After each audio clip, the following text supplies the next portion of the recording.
How does the webinar work, Gareth? What does it actually happens in them? So what happens is we do a series of different ones. I think we've got 7 set up now that we've put together over the last few weeks and started delivering. And it's presentation style, really, but we build in questions as well. Now, some of the ones that we've done, we've had up to 100 people on it. So getting that interaction is quite difficult, but we've built in different yes and no answers that everybody can keep engaged throughout them. But we're tackling subjects like emotional resilience, how to prepare yourself for the things that we've mentioned today, really going back into the workplace and coping with the new change. We also have a look, we've got ones on supportive listening. So not everybody's a born listener, we know that, but it's definitely something that you can learn. So we share tips and techniques on how to have a tricky conversation with, how to put yourself in the right environment to have conversations.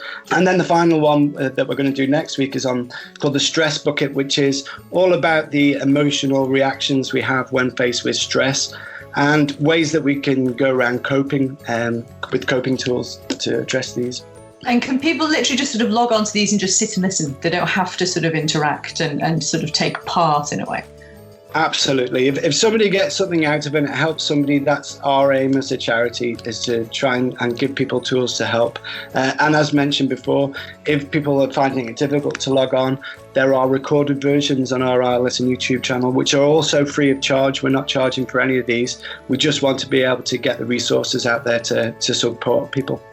Which is an amazing thing that you're doing. And Annabel, just recently a new webinar has been added. Tell us about that. Yeah, so I've been asked very kindly by the Isle of Man Business Network to sit on a panel with a few other sort of experts in the workplace wellbeing area as well. And we'll just be talking all things workplace wellbeing, really. So how we've continued to work through this time, because it's been really hard to adapt to do that. And also how we think wellbeing will look in the workplace of the future, because we don't know what's going to happen when we go back. You know, some people will continue to work from home, some people won't. And I think businesses will sort of reassess the way they're dealing with their employees. Do they need everybody in the office at one time and that kind of thing? And that does then bring new challenges of how you deal with people's well-being if you're slightly more remote worker. It's quite hard to do that. So it'd be great to have a conversation with some of our peers around that topic, and that's on Thursday at 6:00, and you can log into that if you go to the Isle of Man Business Network Facebook page or our Facebook page. You'll find the Eventbrite link on there. And just so that people know, you guys have had training in these different areas as well, haven't you? Absolutely. Ongoing training, I think, is the only way to do it. That psychology changes so much all the time.